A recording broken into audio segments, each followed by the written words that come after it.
বুকে ব্যথা নিয়ে রবিবার রাতে দুর্গাপুরের বিজনোর শোভাপুরের বেসরকারি এক হাসপাতালে ভর্তি হয়েছিলেন নিরঞ্জয় দেওয়াসী নামে বছর 32-এর এক যুবক। অভিযোগ, সেই রাত থেকে আজ সকাল পর্যন্ত হাসপাতালের কোনো চিকিৎসক চিকিৎসা করেননি এই ব্যক্তির। আজ সকাল 8টা নাগাদ জানিয়ে দেওয়া হয় নিরঞ্জয় দেওয়াসী মারা গেছে। এরপরেই উত্তেজিত হয়ে পড়েন মৃতের পরিবারের পরিজন।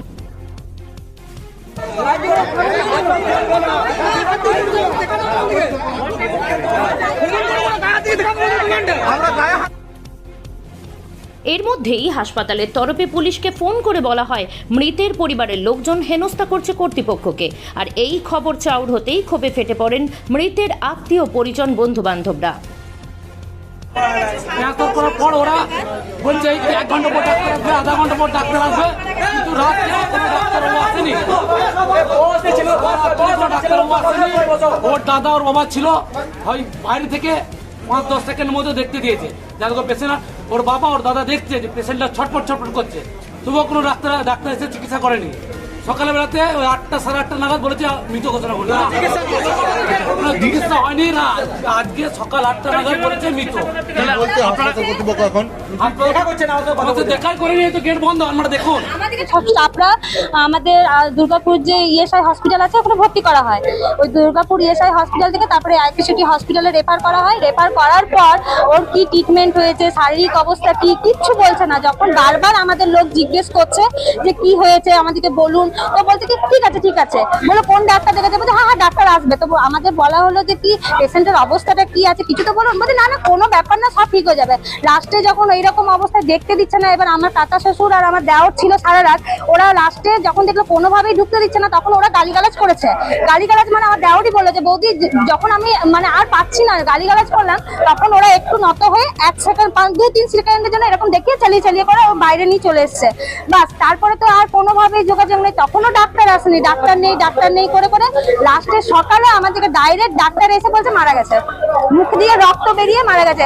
যাবতীয় কাগজপত্র ও কাকে হেনস্থা করা হয়েছে তার প্রমাণ দাবি করতে থাকে মৃতের পরিবারের লোকজন। যতক্ষণ না দাবি মিটছে ততক্ষণ গেট বন্ধ রেখে তারা আন্দোলনের হুঁশিয়ারি দেয়।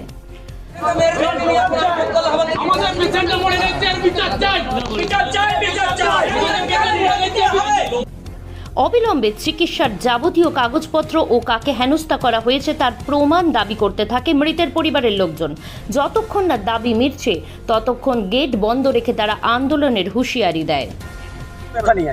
ভর্তি হয়েছে, ইএসআই গেছে, ইএসআই রেফার করেছে এইখানে ভর্তি করার পর ওরা মানে এই ডাক্তার আসছে পেশেন্ট কেমন আছে, পেশেন্ট ভালো আছে, তারা এই ডাক্তার দেখছে করে সকাল বলে বলছে পেশেন্ট মারা গেছে।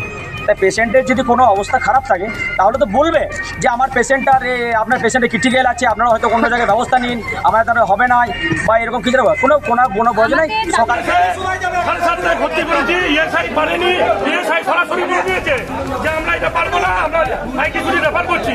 আইকিউসিটি রেফার করেছে 11:30টায়। আইকিউসিটিতে নিয়ে এসে ডাক্তার যারা ইমার্জেন্সিতে ছিলেন তাদের সঙ্গে কথা বলছি, ওনারা বলছে হ্যাঁ আমরা। এটা কোন হাসপাতালে? এটা আইকিউসিটিতে এখানে ডাক্তাররা বললেন যে আমরা সব ট্রিটমেন্ট চালাচ্ছি। তার ট্রিটমেন্ট যদি চালিয়েছে তার রিপোর্ট কই?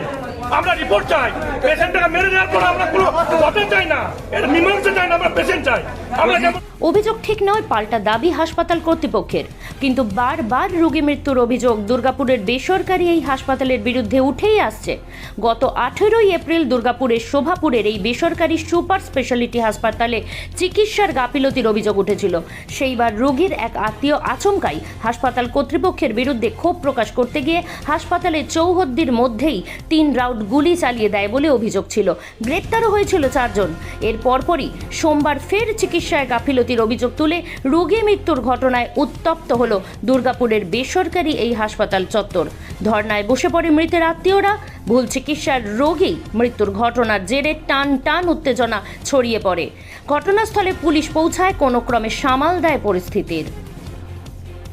দুর্গাপুর থেকে অনুরাধা সেনগুপ্তের রিপোর্ট, খাঁটি খবর।